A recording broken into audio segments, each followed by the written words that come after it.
इधर देख लीजिए क्वेश्चन, ये भी important question. Define radius of gyration.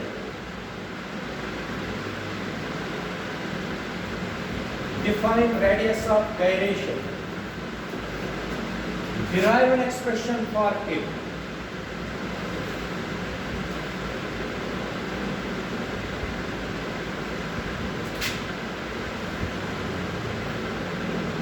ठीक है बेटा, सबसे पहले मैं आप लोगों को बताता हूं ये गायरेशन होता क्या है। रेडियस तो पता है, डिस्टेंस। गायरेशन का मतलब हो गया a body which moves on a circular path।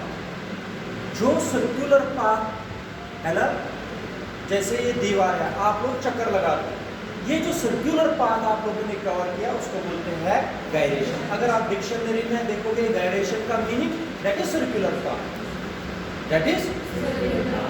तो अब हमें ये डिफाइन करना है रेडियस ऑफ गायरेशन, डिराइव करना है एक्सप्रेशन फॉर इट।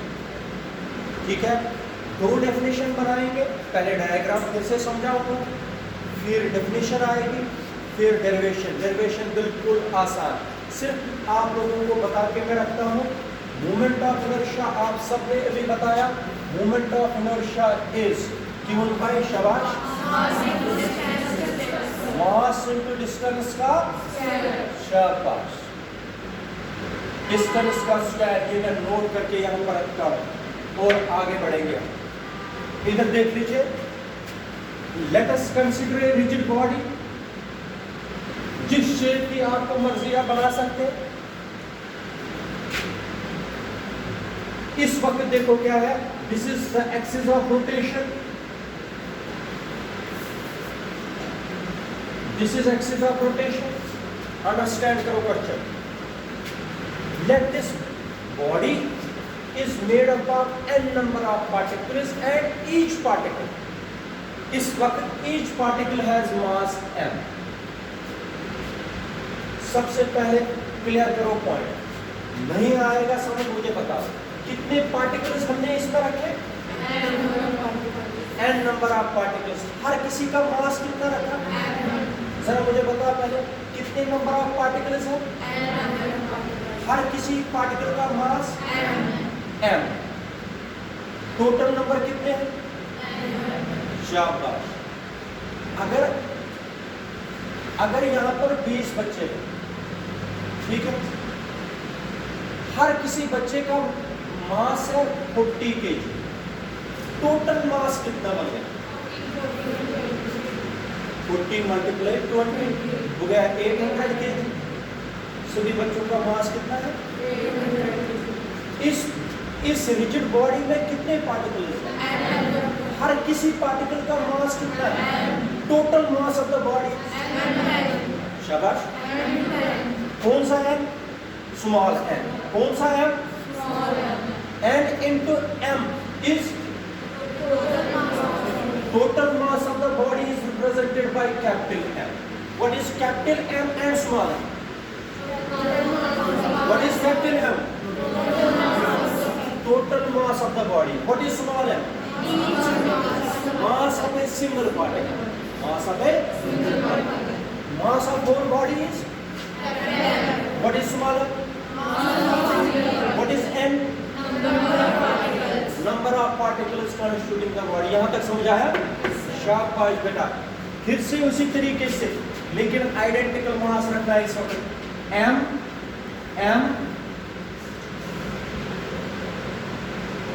और m, ठीक है बेटा। ये इनकी डिस्टेंस बराबर उसी तरीके से r1, r2, r3 और rn। यहां तक कोई परेशानी तो नहीं, जैसे पहले बनाई डायग्राम, सिर्फ मैंने इसमें चेंज किया, वो भी मैंने यहां पर समझा दिया। ये क्या है, आप सेंटर ऑफ मास आप लोगों ने पढ़ा है। सेंटर ऑफ मास बॉडी का वो पॉइंट होता है जिस पर हम whole mass of the body is supposed to be concentrated. Whole mass of the body is supposed to be concentrated, जिस पॉइंट पर ये बैलेंस हो जाएगा वो है सेंटर ऑफ मास। क्या है? ये पॉइंट क्या होता है? Centre of mass is a point on the body at which whole mass of the body is supposed to be। हम कहते हैं ये वो पॉइंट है जिस पॉइंट पर सारा मास बॉडी का क्या होता है? कंसंट्रेट। उसको बोलते हैं सेंटर ऑफ मास। क्या बोलते हैं? मैंने बताया भी है, स्क्वायर का सेंटर ऑफ मास कहाँ पर है, ट्रायंगल का सेंटर ऑफ मास कहाँ है, रिंग का कहाँ पर होता है? रिंग का कहाँ पर? आप लोग रिंग पहनते हो, इसका सेंटर ऑफ मास कहाँ पर होता है? बाहर होता है। इसका क्या होता है? बाहर का मतलब है बॉडी पर नहीं होता, बॉडी के बाहर होता है। ऑब्जेक्ट जो आएगा, रिंग है ना, खाली अंदर से सेंटर में होता है, तो बाहर ही है ना, बॉडी के अंदर तो नहीं है। बॉडी तो रिंग है, उसके अंदर नहीं होता है। अगर आप लोग एक डिस्क देखोगे, डिस्क के ऊपर होगा सेंटर ऑफ मास, वो तो बॉडी पर ही होगा, लेकिन रिंग में सेंटर ऑफ मास सेंटर में होता है, लेकिन सेंटर तो खाली है। इसका मतलब है रिंग में सेंटर ऑफ मास बाहर होता है। क्या होता है? इसी तरीके से याद रखें बेटा, मान लीजिए इस बॉडी का सेंटर ऑफ मास जो है, पूरा सेंटर ऑफ मास वो यहाँ पर लोकेट करता है। ये अपनी मर्जी से मैंने बनाया, centre of mass point P पर लोकेट करता है। पूरी बॉडी का सेंटर ऑफ मास कहाँ पर लोकेट करता है? किस पॉइंट पर बैलेंस हो जाएगा? ये पॉइंट P पर। यहाँ पर क्या है शाबाश बेटा? सेंटर ऑफ मास। अच्छा, सेंटर ऑफ मास की डेफिनेशन मैंने अभी बताई, क्या मतलब है? It is the point at which whole mass of the body is supposed to be. Whole mass of the body is कौन सा है? यस, ये आ गया समझ, तो हमारा आधा क्वेश्चन हो गया। What is now capital M? नहीं, capital M is the total mass of the body which is supposed to be concentrated at point P because it is the center of mass of the body। Understand करो, थोड़ा दिमाग भी लगाओ। What is P? Center of mass in other words means it is the point at which whole mass of the body is supposed to be। इस point P पर सारा का सारा मास कंसंट्रेट है। याद रखा बेटा। और ये है परपेंडिकुलर डिस्टेंस सेंटर ऑफ मास की, हाँ, and it is represented by capital K। Capital K। अब देखो सेंटर ऑफ मास, 2 मिनट का असली ये क्वेश्चन है इसके बाद, लेकिन आप लोगों को समझना है, फिर मैं पूरा डिराइव करके दूंगा। पहले डेफिनेशन 2 है, एक लास्ट में निकलेगी, एक पहले। इधर देखो, ये क्या है? सेंटर ऑफ मास पर कितना मास है? M। डिस्टेंस कितनी है? K। का आप बता दीजिए। सेंटर ऑफ मास पर मोमेंट ऑफ इनर्शिया कैसे लिखें?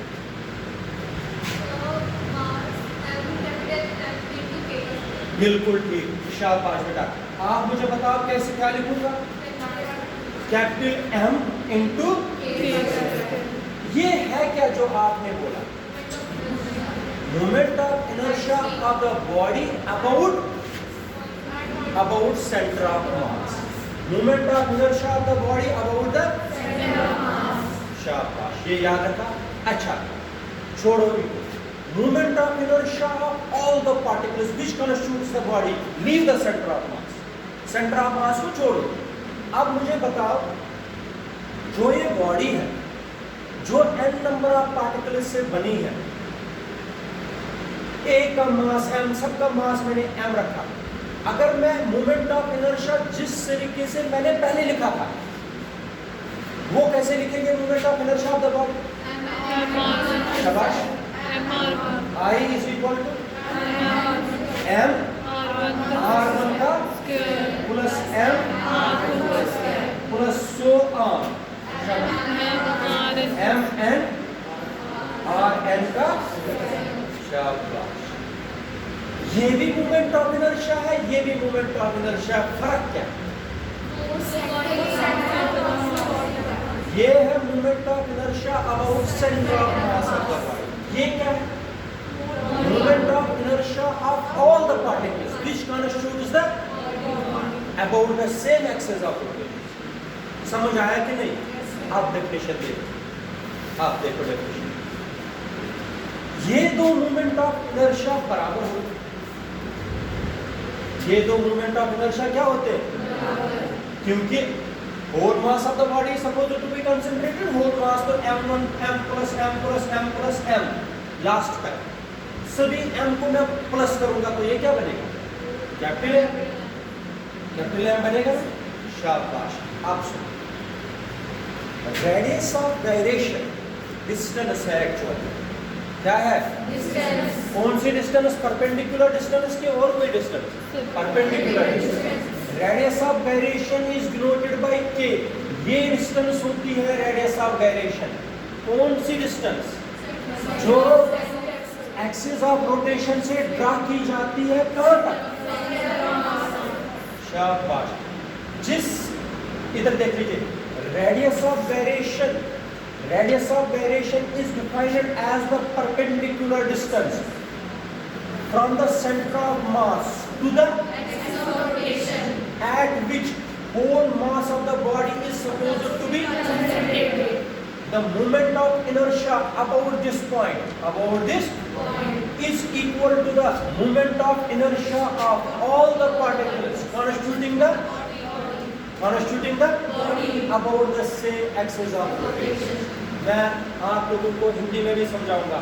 मोमेंट, ये रेडियस ऑफ गायरेशन एक्चुअल में वो परपेंडिकुलर डिस्टेंस है, अंडरस्टैंड करो, रेडियस ऑफ गायरेशन एक्चुअल में वो परपेंडिकुलर डिस्टेंस है जो एक्सिस ऑफ रोटेशन से कहां तक ड्रा की जाती है, मगर परपेंडिकुलर डिस्टेंस, मगर अगर मैं मूवमेंट ऑफ इनर्शिया इस पॉइंट पर देखूंगा वो जरूर किसके बराबर हो, movement of inertia of all the particles which constitutes the about the देखो अब डेफिनेशन याद करो, radius of gyration is actually the perpendicular distance which is drawn from the two the such that moment of inertia about this point is equal to the moment of inertia of all the particles constituting the body. ये जरूरी होता है, बराबर होता है, moment of such that moment of inertia about the center of mass is always equal to the moment of inertia of all the particles which constitutes the body. एक बार फिर से बताता हूँ कि बता पाओगे, बताओ बोलो,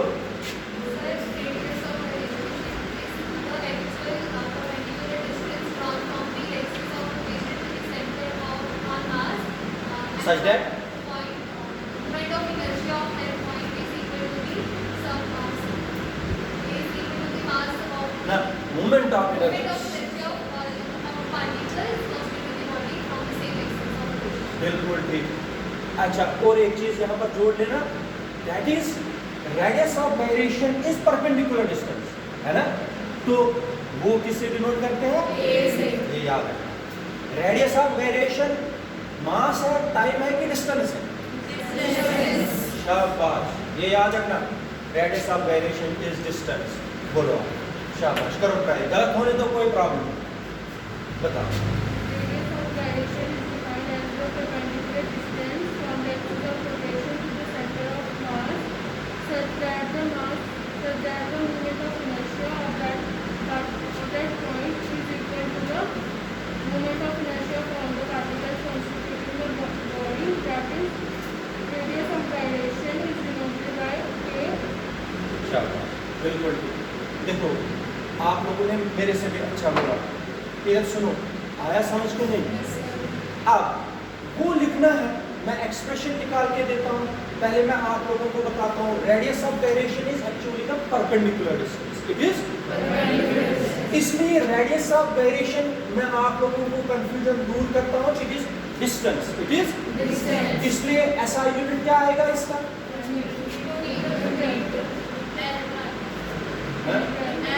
नहीं यूनिट में बता, डायमेंशनल फार्मूला नहीं बता रहा, यूनिट, ऐसा यूनिट क्या आएगा, मीटर, सिंपल मीटर, क्योंकि डिस्टेंस है परपेंडिकुलर डिस्टेंस, और CGS unit centimetre, metre is the SI unit of radius of gyration, क्योंकि it is distance, centimetre is the CGS unit of distance. Dimensional formula इसकी बनाओ, शाबाश, dimensional formula बनाओ,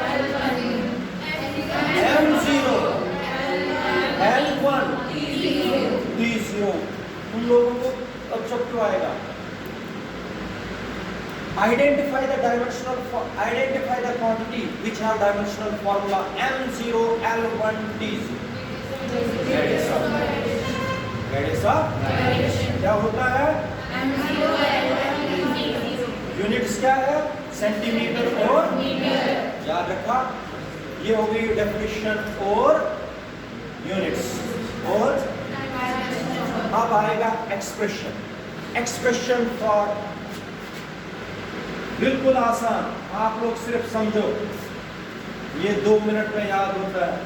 इस साल हो गया गड़बड़, आप क्या करेंगे? देखो, मैंने वही बताना है। Let us consider a body, let this body is made up of n number of identical particles. Each particle has mass m.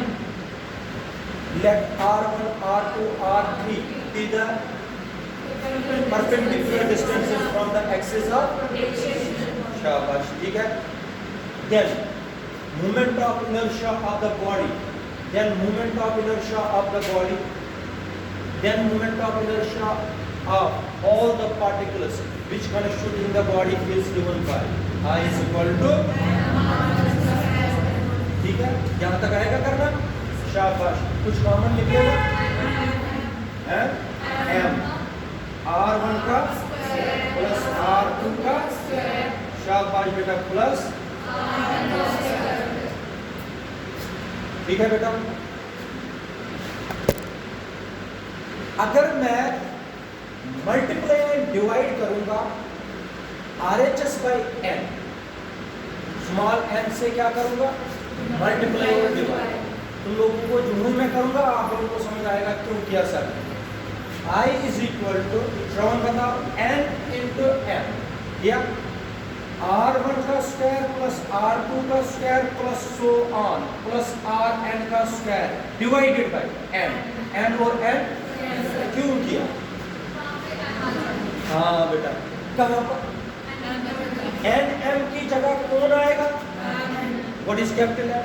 Mass of the whole body, mass of the whole body. शाबाश, इस n into m की जगह पर क्या लिखूंगा?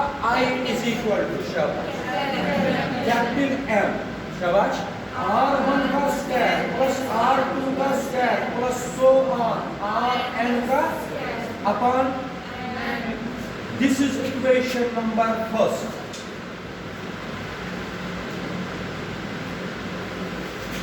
कोई difficult तो नहीं? आप लोगों ने बताया, ये मैंने सारा पढ़ाया भी। What is point P? Point P is the point at which whole mass of the body is supposed to be and is called the center of mass. जरा moment of inertia बता दीजिए मुझे about the center of mass। बोलो, moment of inertia, शाबाश, बता दीजिए, moment of inertia of the body about center of mass। I is equal to m into k²। कोई मुश्किल तो नहीं? This is equation number second. ये क्या है? I क्या है? ये क्या है? दोनों क्या है? मोमेंट ऑफ इनर्शिया है ना दोनों। तो करो compare first and second, compare first and second. शाबाश बेटा, कौन करेगा कंपेयर? m के square is equal to m r1 का स्क्वायर प्लस r2 का square plus so on rn का अपॉन m और m k square is equal to r1 का स्क्वायर प्लस r2 का square plus so on up to upon k is equal to root of शाबाश r1 का square plus r2 का square plus so on up to upon. इधर देख लीजिए, इसमें एक और डेफिनेशन बनाएंगे। This is the required expression for radius of gyration. क्या मुश्किल है करना? ये क्या मुश्किल है? दो मोमेंट ऑफ इनर्शिया लिखे, ये और ये कंपेयर किए, एक्सप्रेशन निकल गया। तो अब मैं आप लोगों को पहले समझाऊंगा, फिर डेफिनेशन बनेगी। जरा आप लोग बता दीजिए मुझे, अगर ऐसे होता है, इधर देख लीजिए, अगर मैं लिखूंगा R1 plus R2 plus R3 plus so on Rn upon n, इसको क्या बोलते हैं?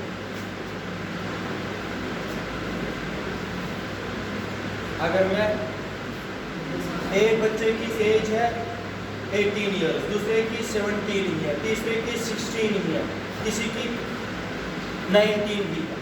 अगर मैं निकालूंगा एवरेज एज, कैसे निकालेंगे? सम करूंगा सबकी डिवाइडेड बाय टोटल नंबर का। यहाँ पर जितनी भी डिस्टेंसेस है उनको मैंने सम किया, डिवाइडेड बाय किया n। तो क्या पढ़ेंगे इसको? Arithmetic mean. क्या पढ़ेंगे? किन का? डिस्टेंसेस का। क्या पढ़ेंगे? अर्थमेटिक मीन किन का? अच्छा, अगर मैं ऐसे लिखूंगा तब क्या लिखूंगा? Arithmetic mean of the square of the distance. Arithmetic mean of the square of the distance. अगर पढ़ना आ गया, हम लोग डेफिनेशन को बनाओगे। आप देखिए, ये है arithmetic mean of the square of the distances of the particles from the. समझना, अगर मैं अब इसको करूंगा ऐसे, अब क्या पढ़े?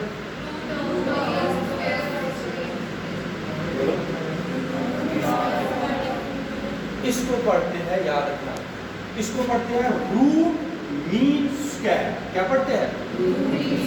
रूट। रूट तो पहले है, फिर मीन है, लेकिन किन का? हाँ, समझ आया? क्या पढ़ेंगे बेटा? अब बाकी तो आप लोगों को पता है किन का रूट मीन स्क्वायर है। किन डिस्टेंसेस का? Particles, perpendicular distances of all the particles which constitutes the from the axis of rotation. पढ़ो डेफिनेशन, बनाओ डेफिनेशन खुद। जब तक खुद बनाना नहीं सीखोगे नहीं आएगी physics. Radius of gyration, radius of gyration of a body about an axis of rotation is defined as the root mean square of the perpendicular distances of the particles which constitutes the from the axis of rotation. बोलो कोई, बोलो, शाबाश, बोलो। Defined as, सीधा the root mean square of the distance. एक minute, मैं एक बार बताऊंगा फिर आप बताओ। Radius of gyration of a body is defined as the root mean square of the perpendicular distances of the particles constituting the body about the axis of rotation. बोलो। हाँ। Radius of gyration of the body is defined as the root mean square of the distance perpendicular of the distances, perpendicular distance हमें पता है, of the distances of the particles which constitutes the about the आप बता बेटा। radius of gyration about the axis of rotation is defined as the root mean square of the perpendicular distances constituting Perpendicular distances of the particles. उसको क्या बोलते हैं? Radius of gyration. Radius of gyration is denoted by K. K is equal to root of R1 का square, R2 का square, R3 का square. और इस root को क्या बोलते हैं हम बेटा? Root mean square of the distances of the particles constituting the, इसको बोलते हैं रेडियस ऑफ गायरेशन। समझ आया कि नहीं? कर सकते हो ना? ये है दूसरा क्वेश्चन जिसको बोलते हैं रेडियस ऑफ गायरेशन। इसके बाद है काइनेटिक एनर्जी वाला क्वेश्चन, जो आज नहीं हो पाएगा, बड़ा क्वेश्चन है। काइनेटिक एनर्जी आप लोगों को मैंने अभी समझाया, थोड़ा सा मैं समझाऊंगा, फिर हम नेक्स्ट टाइम करेंगे। इधर देखो, कौन सी रेडियस ऑफ गायरेशन? हाँ देखो, radius of gyration, radius of gyration of a body about an axis of rotation is defined as is defined as the root mean square of the perpendicular distances of the particles constituting the about the same axis of rotation। समझ आया बेटा? इसको बोलते हैं radius of gyration. It is denoted by its unit is meter in SI system and centimeter in its dimensional formula is moment of inertia about center of mass of body is always equal to the moment of inertia of the body of all the particles which constitutes the body। समझाया? शाबाश बेटा। एक चीज मुझे बता दीजिए जरा, kinetic energy define करके दे दीजिए। Kinetic energy, the energy possessed by body by virtue of its, उसको क्या बोलते हैं? क्या बोलते हैं? Kinetic energy. याद रखा? तो काइनेटिक एनर्जी के लिए क्या एक्सप्रेशन है? अब क्वेश्चन आएगा, डिफाइन रोटेशन